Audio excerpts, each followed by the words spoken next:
Good evening and welcome to this virtual leadership talk sponsored and supported by the Clergy and Lay Leadership Development Team of the Desert Southwest Conference of the United Methodist Church. My name is Jeannie Ward and I'm a member of the Clergy and Lay Leadership Development Team. I'm on that team because I'm West District Lay Leader. So I'm privileged, though, to be your host this evening. And it's just so wonderful to see so many faces and the interest in the program. Our guest presenter is Cheri Hull. Cheri is an executive business leader and consultant. She owns Conquest Consulting.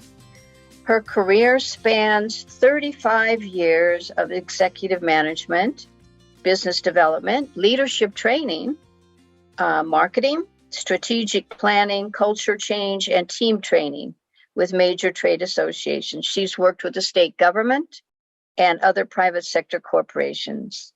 And in the Desert Southwest Conference, she is currently the chairperson of the Desert Southwest Conference Communication Commission and has served very many roles, multiple roles within the Methodist churches that she has attended and as a lifetime Methodist. So at this point, I would just like to turn it over to Cheri, and I will speak to you again at the end. Thanks so much, Jeannie. Hey, everybody. Hi. Happy Monday night. I don't know if all of you are working yet, but Monday used to be I dragged myself home on Monday night and tried to get something to eat and stay awake. But you all look perky, so apparently that isn't the case. What we're going to talk about tonight is why. And it's something that I've used in a very large organization in working with leadership, because you have to start with why. And in today's environment, which is far different than what it was even 5 years ago, it's a way to be able to begin to connect and engage with people. I was in charge of employee engagement in an organization of 4,300 people and a little over 780 managers. And it was important to get everyone's why as a piece of what we were doing within that. You can teach leadership, but if you don't have the connectedness that's going on, that has to take place with that and know their why and your why, you can't get where you want to get to. And today's environment is even far different than what it was then, because today, we have all sorts of things going on, and all sorts of things going on, not just within our environment outside of here, but within the Methodist organization. So I chose this because communication is my why. Why it's important to me, why it's important that everyone really communicate. The greatest myth about communication is that it's happened. Robert Maxwell had that, John Maxwell had that within his books. Just because we're talking, it doesn't mean we're actually communicating. It means that I'm saying something, and it doesn't mean that it's getting received the way that I think that I was putting it out there. And how many times has that happened that somebody else didn't pick up on what we were talking about? So what we're doing tonight is looking at how we can take the why and maybe dispel some of the fragmentation and pull ourselves together within all of this. No, I'm sorry, I'll dive into this. Then the golden circle, and for those of you that read the book, you know that the golden circle then starts with why in the center, because if you start with what, and we all have a tendency to do that, here's what we want to be able to do. We want to get to this, and here's how we're going to go about that. But what we've learned over time is that if you start with how or what, you end up losing your why, or people that get tired, or they get beside themselves with what's going on, and they forget why they're actually there. The same thing happens in our churches. They get wrapped up in all the committees and things that they're doing, and sometimes there's burnout and all the things that go on, and they forget why. Why am I really a part of this? One statistic from an organization that keeps track of this kind of thing says that a third of any organization, especially not for profit, will stay no matter what happens. The walls can fall down and they will remain there. But the other 2/3 are fickle, and you've got to keep them. You've got to keep reminding them. So how do we do that? How do we go about that? They've got to be connected to that. So what I wanted to be able to talk with you about is, and this is something from the Simon Sinek's, that's why it looks like it's from England. We start with why, because it is coming from our limbic brain. Within us is our why. Whenever we look at anything, we're looking at, why do I want to do that? Why do I want to be there? Why comes from your purpose, it's your motivation, and you believe in what it is that you want to do, but you know why you want to be able to do that. That how process is part of that as well, because you won't go about that unless you know why you want to be able to do that. Then you can start working on your why. All of that comes from your gut feelings and what's inside of you and where you're going. Your what, your result, is the result of all of that. It comes from neocortex, the rationalization and the communication piece of that. The compelling higher purpose within us is our why, and that inspires us and acts as the source of all that we do. So while we're sitting here tonight, hopefully we're not thinking like, why did I attend tonight? But you know what? The reality of that is we all start looking at, why are we spending time doing something? So why did I attend tonight? Why am I attending the church I'm attending? Have you ever been sitting in a church someplace throughout your life and thinking, why am I here? Why am I here? Is this the church that I want to be in? Is this what we're doing with this? Why do I care about leadership? Maybe we think we're not in a leadership role. Maybe we think we're not going to be a leader within something else, but sometimes you're a leader and you don't know that you're a leader. Why, if I am clear, is that not enough? When you know your why, and you're looking around thinking, why don't other people know that? So look, we're going to explore this a little bit further. And what I want you to do is get inside of your own head and your own heart as we start talking about some of these things and thinking about the teams that you're on, thinking about the role that you play, because I want you to think about your why. So your why is the leader you want to be. If you ask everyone within the groups that you're with, what is a leader, you'll be amazed at how many responses you'll get. People are trying to describe what a leader is, but the reality is the simplest equation of this is that it's influence and inspiration of others. And if we look back through history and think about all the leaders that there are, some good, some bad, even those that weren't great in terms of, I don't want to be a part of what that person's doing. For instance, Adolf Hitler was a leader that was influential and he was inspirational to the people around him, which is terrible. But the reality is, a leader is someone that we're going to go a little further and look at all the things that people look at in terms of leadership. So we have a responsibility when we're working on leadership. We want to think about our why and why we're there and make sure that we are authentic in what we're exuding out there as our why that's a part of this. So we have 5 levels of leadership. The first one is people follow because they're obligated to, the staff, the people that report to you, the folks that they're on your team and they managed to get put on your team and, maybe they didn't choose to be on the team but they're there because, that's what they're supposed to do. There's actually 5 levels though, in a way you look at this. And I put the why with that. So the permission, the relationships, and people follow someone because they want to. They may not agree with everything that they say. They might even agree in principle, but they follow them because, you know what? I think I want to follow that person. And production are results. People follow because of what you've done for the organization. In theory, they may not know necessarily what that person's why necessarily inside of them is, but they're looking at what that person actually did for the organization. So these first 3 levels are usually where most people fluctuate among those to be able to do the things that they're doing. When you get to 4 and 5, those are the ones that you're actually making a bigger difference with the folks that are around you. People development, the reproduction, those why are when people are following because what you've done for them. They're learning from you. They're becoming leaders because of who you are.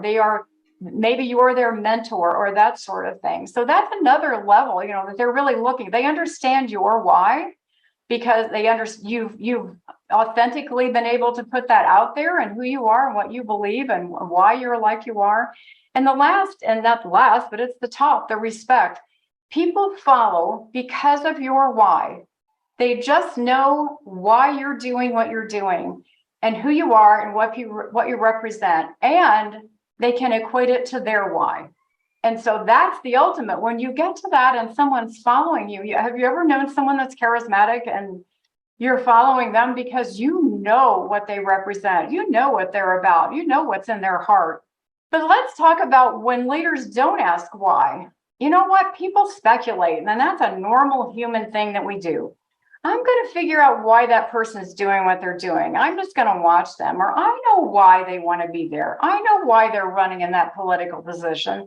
I know why they want to have that position in the office. I know why. But the reality is, you probably don't. you're putting words in their mouth, or you're trying to watch what they're doing. You're watching body language. And I call it fancy feet because you're trying to do some fancy feet here and figure out what that other person is about. You know, you start compensating for that and speculating and coming up with something else. Unfortunately, the misunderstandings of that kind of engagement creates disappearances. And people start taking off. They may drop out of your membership. You know what? They may be coming to your church. They were in the pews and now they're not in the pews because, you know what? Maybe no one asked them why. Why are you here? Why are you having a great time? Why do you love this church? Why do you love being on this committee? Why do you love being a part of everything that we're doing? Because when you ask, then people know that you care. You actually care what somebody else is feeling and thinking. Keep in mind, past performance isn't an indication of today's success. In reality, just as we said 5 years ago, pre-pandemic, pre-everything else that's gone on, all of that, things changed really rapidly in the last 5 years. So your success in filling the pews or pulling people on a committee, getting somebody to volunteer, all the things that you're a part of, pulling people into that isn't the same today. They have a million other excuses on top of that. Maybe their why that they had sort of dissolved and they don't even remember why they were a part of that. You get membership creep, you get fragmentation of connectional inspiration. And connectional inspiration is the key to all of this. They need to know how they were a part of that tribe. People begin asking themselves why when you don't want them asking why when you haven't asked them why. Because how and what aren't going to hold their attention. I don't care what project you're working on or what you're trying to do or the greatest event that you have going on or anything else that you're doing. If it's all about that what or how you got there and no one knows why they're doing it, they get lost in it. Without their why that they have to go back to and they know why they're doing that, they'll stick with it no matter what. So your clarity is important. Clarity and why is important because speculating on their why instead of courageously opening communication, and I mean courageously, because what if you ask them, why do you love this committee? Why do you love this church? That's a real conversation. What if we have real courageous conversations and you realize, you know, they may struggle a little bit with that. You know, I would love to be able to support your why and bring you more into the things that you love to do within this organization, within this team, within this volunteer position, everything that you're doing, you're connecting with that person's why when you ask, instead of trying to figure out what that is. Not opening up that communication can certainly be deadly to engagement and relationships. And that's what you're doing is really building those relationships. The potential to suspect manipulation exists because in the environment that you don't know that, or the person doesn't understand your why or why you're there or why you love this, why you love the United Methodist Church, why you love what you're doing, they may start wondering why you're going about it the way you are. They don't really understand that. You don't want that. And we are psychic, of course. Clarity of why for each person is for them to express, to be heard, be counted, be engaged for every person there. It's important, even the introverts. Everyone has a why that they want to be sitting at that table with you, making decisions, leading a group, doing the things that you want to be doing, whether it's on your team, in a working environment, or wherever that is. When why is in your soul, your brain, and your heart, and theirs, it is connectional, inspirational engagement through authenticity. And that's a lot. I mean, just saying that, being able to look at that, think about how many times you've sat someplace and realized, boy, I know why I'm here. And I don't care what else is going on. I know why I'm here. I know why I want to be a part of this. I know why this is incredibly important to me. You know why that passion exists within you. Then you start having inspiration. Then you can be inspiring to others that are around you. And the reality of this is that you then start cultivating more of the why environment, more of the bringing people into it, more of the conversation. Numbers aren't people, aren't why. We have a tendency to look at how many people are in the pews, how many people joined this year. Did we ask them why? Why this church? Why did you come? We're so thrilled you're here. Why would you like to be on this committee? When they've joined the committee and you're getting ready to meet, why did this sound interesting to you? The myth of communication, again, is when no one asks, there is a myth there that you're actually not communicating. What if you went to your SBG or your admin group? What if your chair then started every meeting with, or started at the beginning of the year? Why? Why are we meeting this? Why are we doing this together? What's your why in wanting to be a part of this? What's your why in wanting to be a chair? When you start having those kinds of conversations, you really bring people into it. Authenticity produces relationships, the leadership level you wish to achieve. And you want to look at that and think about it. Why do you want to engage people? Why do you want to, in your heart of hearts, be that leader that you've looked at and decide that this is your why? When you get to that point and you really start leading from your heart, that's when you start collaborating and bringing people into that. Why the why connects or doesn't to spirituality and authenticity. It's not your mama's church anymore. Boy, do we know that.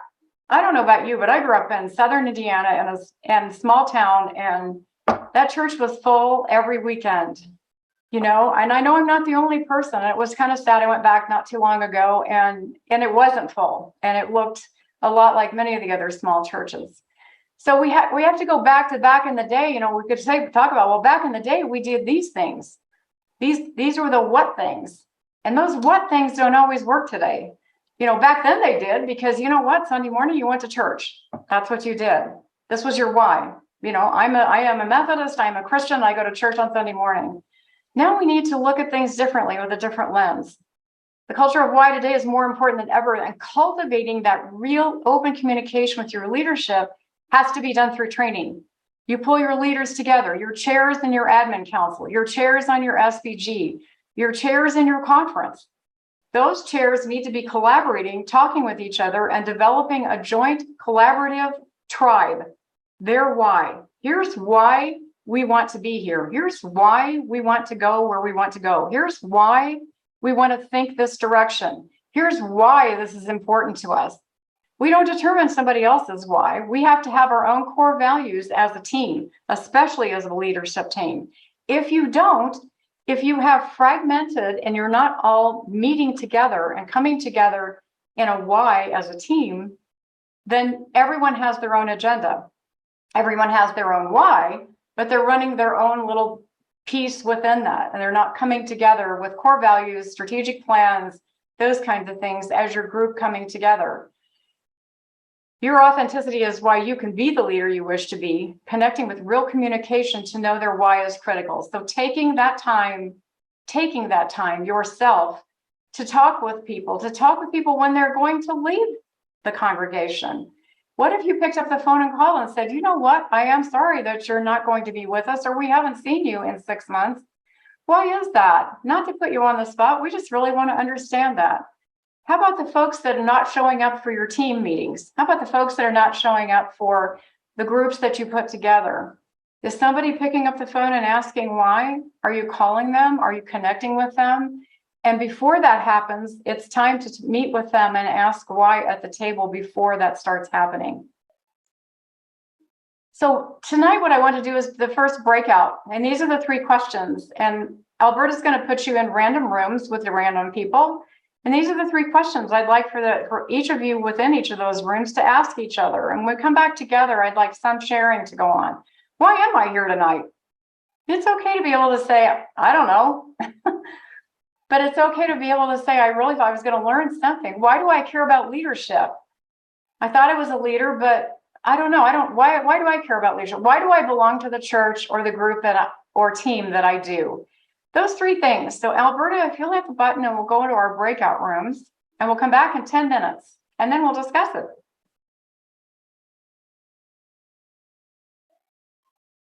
So somebody be brave and give us the, why am I here tonight? What was your thought? I think we discussed in our breakout that we were wanting to learn more about leadership, because it had so happened that everybody in our group were leaders in one way, shape, or form, and we needed to learn more about that. Great. Who else?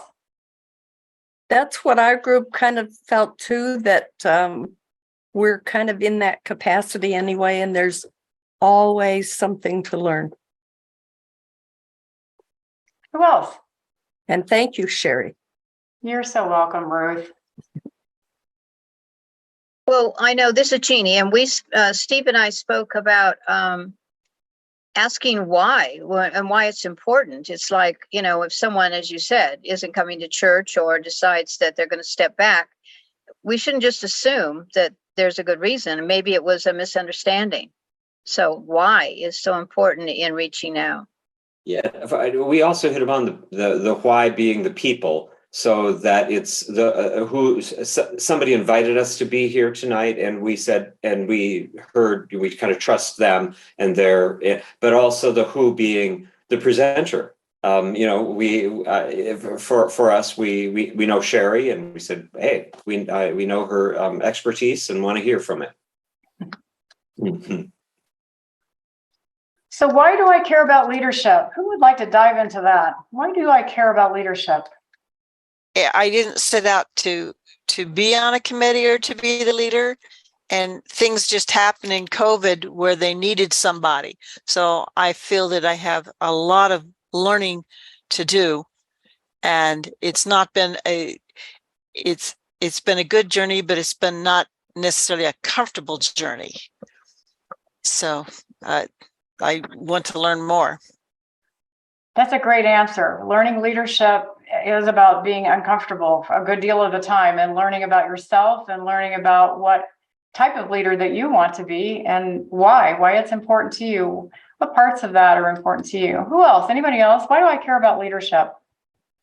Well, I care about leadership in the extent that I've always felt like I had some gifts that I could offer to be a leader. And I've seen good leaders and I've seen some not so good leaders. Yes. And I feel like I want to be in the former. I want to be a good leader. And, so I think that everybody has something to learn, whether you think you're a good leader or not. And I have found that out since being a part of the Clergy and Lay Leadership Committee, that certainly I have learned a lot. And I hope to be a good leader one day based on just, a lot of experience for people that are much better than I. Michael, that's fabulous. You're learning your why. You're pulling that into your spirit and your soul and your why. I'm sorry, did I interrupt someone? That's okay. I'm kind of used to that. I'm married. That was your outside voice. Yeah, I kind of agree there. And it's like, presently I'm at Dove there. I'm a trustee there. And so that's important to understand a lot of things, as you try to reach out and help people by what you do with the facilities and things like that. In Show Low, when we were at Show Low Church, I was the SPRC chair. Again, interesting. We'll kind of leave it at that. And in another life, in another denomination, some time ago and stuff, I was a minister, and I found that it's really important. The why is very important there. Why do I care about the leadership and in charge of me? Why do I care about those that I may be leading or mentoring? These are very important issues, because if you don't understand the why above you, then it's kind of hard to come up with a why for your peers and the other people around you in the congregation. So that's a big part of why I'm here. That's fabulous. So why do I belong to the church or the group or the team that I do? Have you ever sat in I've certainly been a member of several churches throughout my entire lifetime in the Methodist organization, and pastors come and go, and people come and go and all of that. And it's that moment in time that you're sitting there and you either know, boy, this is why I belong. This is why I'm here. Or you're going, wow, why am I here? Yeah. So somebody want to share with me, why do you belong to the church or group or team that you do? Quite simply, at least for me, not necessarily simple, but I've made the rounds, if you would, in Christianity, like most people. And as a teenager, I went to a church that's no longer here in Phoenix, Brooks Methodist. Mhm. And the more, as an adult, over the years I studied, the more I studied, the more I allowed my mind to be open on scriptures and what I was reading, at least at this point in my life, and for some time, Methodism is as close as I can find to the teachings of scripture, the teachings of Jesus. And that's the why. That's a powerful why. Anyone else? Amen. I thought that one of the reasons I really like my particular church and feel comfortable there is that I like being part of a church where I know that anybody that I know will be welcome when they walk in that door. And that's been very, very important to me. Yes. That's enormous. Okay, so let's go to the next slide. This is our evolutionary how. We've talked about whys, why it's important, why we want to think about our why. I want to introduce this quickly to you. This is from a book that I highly recommend, Change the Culture, Change the Game. If we talk about experiences that are I'm going to look at it two different ways. We're going to call this A. So our experiences are I go to church and I'm not getting what I need to have out of that. I don't really talk with anyone. I'm not involved with the groups. It seems like people are hard to talk with. It seems like they're not engaging with that. And I'm trying to listen to what's going on. So then my beliefs are that maybe I don't belong in this one, or maybe I haven't gotten pulled into some of the committees or whatever that is. So then my actions begin with, okay, I don't know, why am I here? Maybe I need to think about something else. And so the results you get are from the experiences that lead to the beliefs that produce the actions and results. And we're going to call that A. If there was a B on the screen and we said, those experiences, the pastor is amazing. I can feel his why. I know why he is a pastor of the Methodist Church. I know why he is full of the Spirit. I know why I want to be part of the committees that are here. I want to be a part of this kind of organization.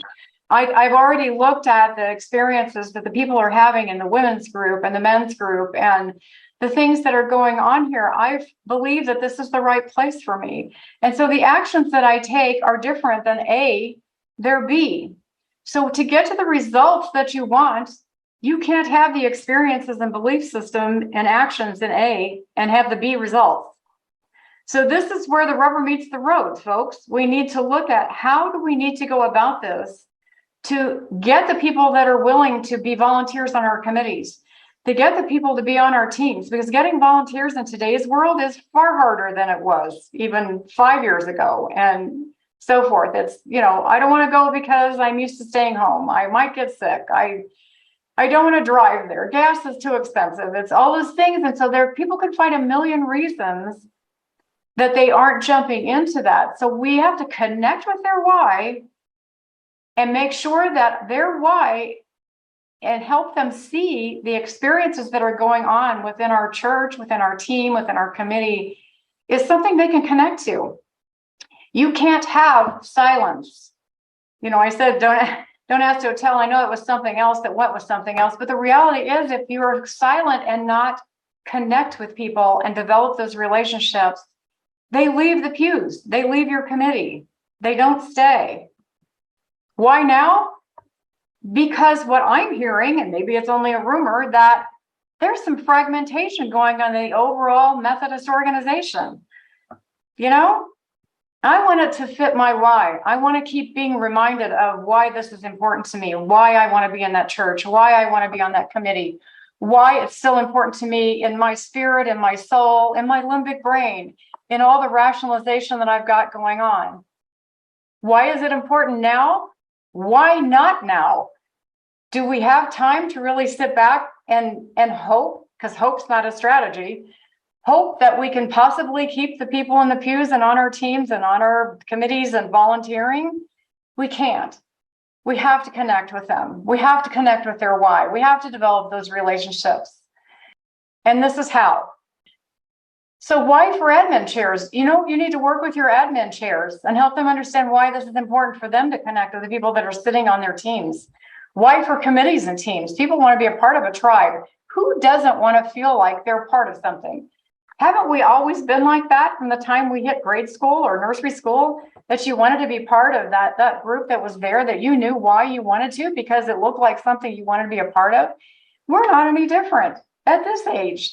Everyone wants to feel connected and feel part of a bigger thing. And so they start looking at, does their why fit with that tribe? Who's your tribe? Excuse me. And the only way to know that is to really talk about it. So what if you had why focus groups? What if you pulled them together in coffee mornings?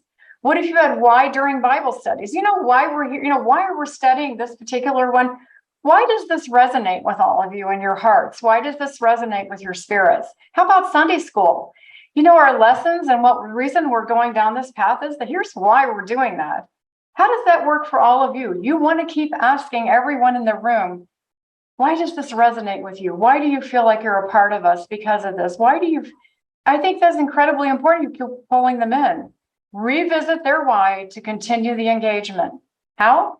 Change management starts with you. You're the leaders. We can even do why sermons. The congregation needs to see and feel their why as part of this tribe. Do they always know the why of their pastor? And it can't just be the pastor talking about his why all the time, or even more than that. The pastor needs to get involved in the why of everyone there. It has to be a relationship that you have with all of them. And I know I still have many pastor friends, and I love them all and understand their why they're doing that. Why moments and connecting all during special events and planning, why we want to be here is incredibly important, even during the events that you're having, the things that you're doing. And the big one today is you'll see BUMC. Where's my friend Paul? Why BUMC? Because we all want to be United Methodist. We came into this being United Methodist. I was born into this. I love Methodist. I love the feeling of it. I love everything that there's about it. What's your why? How are you spreading that joy? How are you spreading that connectedness? And it's happening whether we address our own whys or not. Why not engage all the whys? If we don't address it, the whys are going to be a different conversation. The person sitting next to them in the pew, I don't know why I'm here. I really haven't gotten involved with anything and I don't know why I'm here. Or sitting on a committee, I don't know why I come to this. I'm not getting anything done. That's not the why conversation you want to have. Or let go on within the groups that you have. Be proactive, be positive. There's going to be negative conversations out there and negative conversations about fragmentation and negative everything about why potentially that's out there. You know what? We can make a difference, but we do it organically and we do it locally with connecting with the people sitting next to us and the people in our church. Here's your 3 questions for this breakout. How can you cultivate a culture that always asks why? In your realm of the things that you're doing, in all the things you're doing, how can you help cultivate a culture of why? Why do you think this may be a challenge? There's that moment that you're thinking, this may not be easy peasy every single time. And the 3rd question, how will you change how you reflect your why? Alberta, you want to send them to their rooms and we'll come back, and please share when you come back, because this is really important to share with each other on these. See you in a few.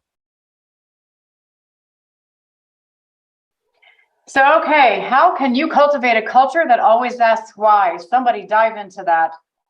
I shared that Tony Lee is our governing board chair, and he's constantly challenging the governing board and the pastor as to what we're doing and why. So Wow, That's great. good job. I think we constantly have to analyze, are we doing things that are helping the whole congregation, or are we just marking time?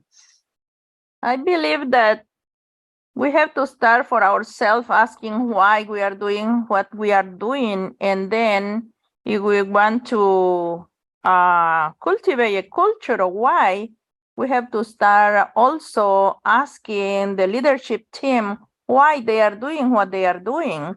Or the different committees, we can start asking also to them why. Sometimes it's going to be an uncomfortable situation, but we're still going to have a response to that why. That's perfect. And you're bringing everybody together in the conversation. I think that's wonderful. I think that's a perfect thing to do. Then they get to hear your why as well. Who else? Yep. I would just like to back up what she just said there. As far as the why of leadership, I think it's very important that true leadership is going to explain the why. We're doing this because, and obviously you want to get feedback from people, but don't keep it a secret. Tell people why you're doing what you're doing. Yes. You know? They want to hear that from you. They want to hear from your heart. Why? Yes. How can they follow or connect with you unless they know your why? Who else? Why do you think this may be a challenge? I think that sometimes asking why can be abrasive, and we have to be careful how we use it. Instead of encouraging, sometimes it can be a very positive thing to do and encouraging, but there are times that you have to be careful. It could be abrasive if someone takes it as a challenge. Mm-hmm. Thanks. That's great. And framing it with why does this committee live in your heart? Why does this look like something that you want to be a part of that fills your soul and your spirit? Making sure that we make that a positive why when we're talking with people. You're exactly right. We want to be careful on how that's out there, but it's also important to help them understand that we also see that these things live in our heart as well. And that's how we want to keep pulling the positive out of this. How will you change how you reflect your why? I think for myself, something I would do would be reflect or discuss the purpose of the things that I do. So each action or activity or project, or even, of course, in the sermons that we make, the purpose of the sermon, we should start with that. And the same thing with all the activities that we do. Start with why you do the purpose of it. I was thinking that we need to probably be a little bit more vocal about what we're doing and why. Start with why. Yep. We know what you're doing. We want to know why. That's good. Why is this important to the church? Why is it important to each of us? Why is this going to make a difference in our community? Why are we going to move forward with this and spend money on it? Yes. Why do we need to pull the team together to make this happen? Start with all those why questions and getting all of those out as you're talking with the people at the table and why you're moving forward with that. How many times have you been on a committee that people are still talking about what we're going to get done and how great it's going to be and how we're going to go about that? Does anyone ever ask why? Why are we going to do that particular event? Why does this fit into everything else that we're doing in our overall picture? Why do we want to do this as the culture of our particular committee, church, team?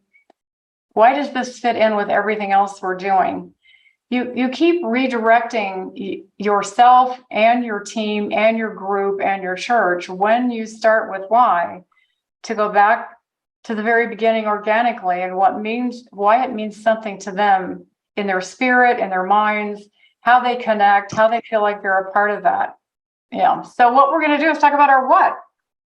And here's the what. We know why we're going to be doing what we're doing because it makes a difference in our church and our organization and the Methodist organization. We know why. Because our what is a courageous church.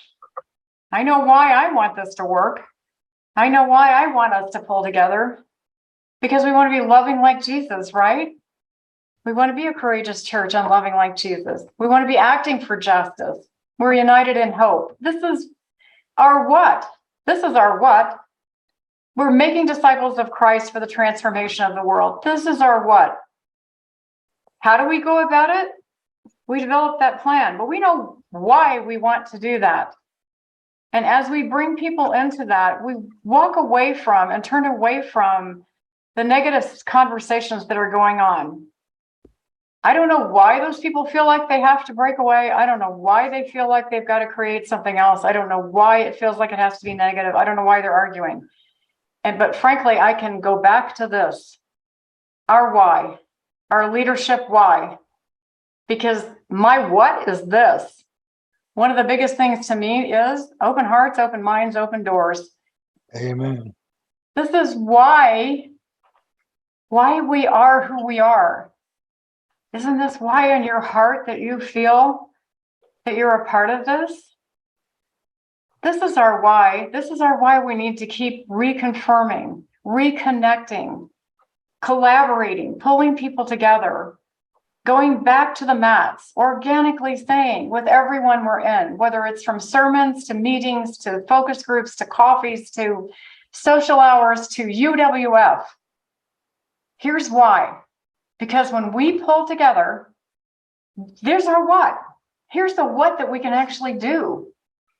We know how to go about that when we know our why. If you're interested, these are some of the recommended books, and it'll be out there. Some of the information that I pulled from here to put into this that I would highly recommend. It'll be out there that you can do that if you want to. My what at this point in time is to go to questions, thoughts. If you see things differently, I'm happy to hear that. If you feel like your why is a little more clarified, I'd love to hear that. Tell me what your thoughts are. I have been, my name's Stephanie. I'm from Nevada, Methodist Church. I have been recently elected the UWF president. So one of our projects that we just completed was a hygiene gift bag to be donated to Olive Crest organization. I work doing hospitality when conventions come to town. And one of the conventions had really nice, clear gift bags that would be perfect for a gift. So the organization wanted to do the hygiene bags and other things. And we asked the congregation to help support by donating whatever they could. So we managed to make an eclectic assortment of gift bags. Basically, not everything was the same. And just letting the church see what we did with their donations, I wanted to bring it into the sanctuary and have it sit on the choir loft because it's not really being used right now. So everyone can see it as we are in service. Now, the thing is, and with my why I wanted to do that was because the congregation needed to see what their gift looked like at the end of the whole collection process. And the pastor didn't allow me to put it up there. Maybe because I didn't officially ask permission, but I would think it would be a good yes and amen type of kind of moment.